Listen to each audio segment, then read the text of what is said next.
Hello students, good morning. Welcome back again to today's class. In the previous classes we have been learning about the glimpses of India, isn't it? Today we will understand and learn about the beautiful poem, The Trees, written by Adrienne Rich. She was a famous poet, essayist and feminist. In this class, we will focus on the first two stanzas only. The poem, The Trees, shows the conflict between man and nature. With the growth and development of society, human beings have used nature for their own benefit and caused a lot of harm to it. The poet wants to give the message that the presence of a few trees inside our homes does not become equal to nature. Real nature is outside in the forest that we have destroyed. The poem tells us how the trees want to break free from the walls that humans have put around them and go out in the forest. Let's read the first stanza. The trees inside are moving out into the forest that was empty all these days, where no bird could sit, no insect hide, no sun bury its feet in shadow. The forest that was empty all these nights will be full of trees by morning. In this stanza, the speaker of the poem observes that the trees in the house are moving outside into the forest, which has been empty for a long time. It is very important to understand that the trees are not actually moving, but it has been used as an imagery by the poet to show the destroyed forest and the false nature that humans have tried to keep in their houses.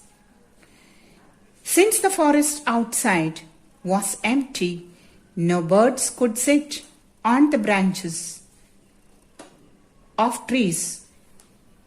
No insects could hide in the trees, and sunlight could never disappear under the shadows of the trees. The speaker feels that the empty forest will be full of trees by the next morning.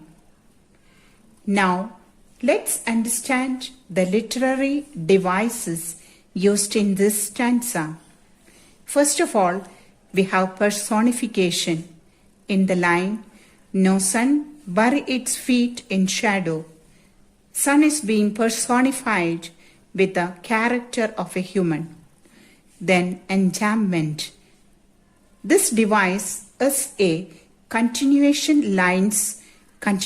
of lines without the use of any punctuation mark in between. The next we have anaphora is also used here, where the lines have been started with the word no, and the other line is also started with no. Now, let's read the stanza 2. All night the roots work to disengage themselves from the cracks. In the veranda floor, the leaves strain toward the glass, small twigs stiff with exertion, long cramped boughs shuffling under the roof, like newly discharged patients, half-dazed, moving to the clinic doors.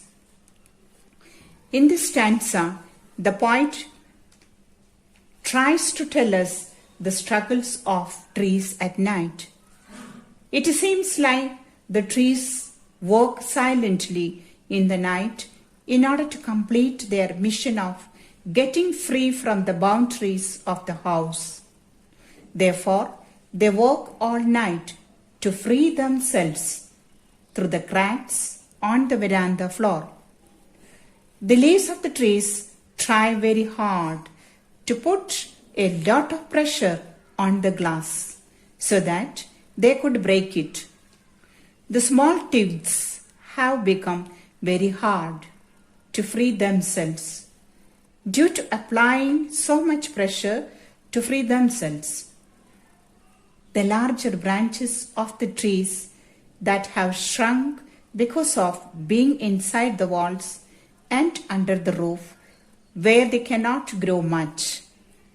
They try to move slowly from there and look like newly discharged patients from a hospital who become half shocked on coming to the outside world.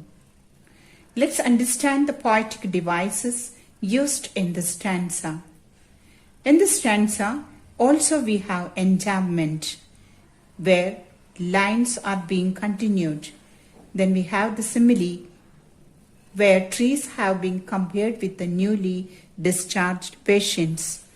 We also have personification in the line, where twigs stiff with exertion and boughs shuffling under the roof. I hope all of you understood the meaning and explanation of two stanzas here. So till then, we conclude our class here. The next two stanzas we will be learning tomorrow. Thank you. Homework will be in PDF.